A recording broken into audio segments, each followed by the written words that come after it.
করতে হবে, যে কাজ করবে না তাই চলে যেতে হবে। আর কোনো দুর্নীতিবাদ এই জায়গায় কাজ করতে হবে, যদি কোনো দুর্নীতিবাদ দুর্নীতি করে আমি কিছু জায়গায় বলে দেবো যে টুরিজম বা ট্রান্সফার এখান থেকে টাকা এখান থেকে যেটা হোক সেবাটা বেশি করতে হবে। নাগরিক সেবা মনে রাখতে হবে। এই দেশের মানুষগুলো হচ্ছে খুব সাধারণ মানুষ, এই সাধারণ মানুষগুলোকে একসময় রিসেপশন করছে, এরপর পাকিস্তানে করছে, আমরা যারা জানতে বসি আমাদের অফিসে গেলে লোকজন তাদের দৌড়ে করে টাকা দৌড়ে করে লোক করে সেবা দিতে হবে, কাজ একটা সেবা দিতে হবে, স্বাস্থ্য সেবা ঠিক করতে হবে। কারণ এটা হলো প্রত্যেক লোক আপনি আমি যে ঘটনা করে দিচ্ছি বুঝতে হবে যে হাসপাতালে আমাদের এটা করতে হবে, চলে যাবো করবো যেটুকু রিসোর্স আছে।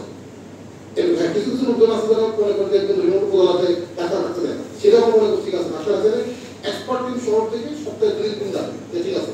এই বিষয়ে সেটা করে প্রতি সপ্তাহে এখানে বসে ওদের জানবো যে এই বিষয়ে এখানে মুখে ডাক্তার আছে তো এখানে করবে, তারা শহরে আসতে পারবো না আসলে করবে। আর এটা যে আশা করছি কাজ করবে, মানে টাকা যদি করে দিতে কাজ হবেই চলে, আমি বিশ্বাস করি। কারণ কাজ কিন্তু বুঝতে হবে, করতে হবে হবে। তো আমরা সেখান থেকে রেডি করতেছি, যারা সিলেটের লোকজন যারা আছে এখানে প্রেস বানাই করবে, কিন্তু রাস্তায় থাকবে এখানে চেষ্টা করছে এই ক্ষেত্রে আপনাদের সবার সহযোগিতা হবে।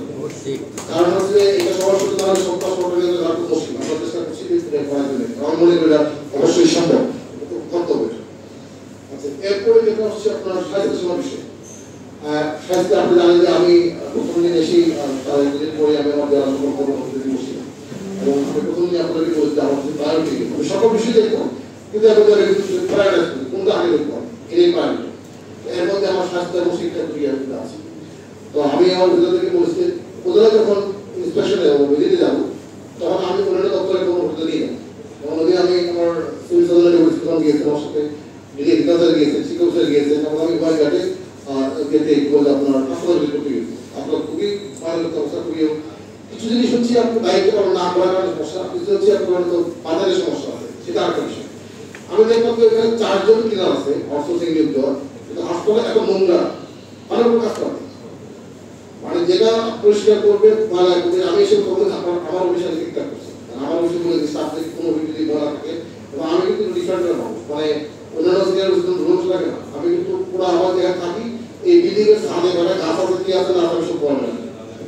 এবং আমি আমার সহকর্মীরা আছেন, আমি মোটামুটি আমার এই বিল্ডিং এবং ওই বিল্ডিং দুইটাই কিন্তু পুরো প্রত্যেকটা পুরাই মনে হয়েছে কোথায় কি আছে না আছে, কোথায় বসে কোথায় কি করতে হবে, কোথায় ময়লা আছে কোথায় ঠিক করতে হবে। সুতরাং আমি এই কাজটা এই শহরে করবো। এই কোথায় আসছে আগে কিন্তু ওইটা কি করতেছে রেডি করতে হবে, 3টা রেডি করতে হবে, কারণ 3টা আসলে রেডি না হলে কাজটা ভাগ করে দিতে হবে। আর আমি এই জেলার যত দপ্তর আছে প্রত্যেক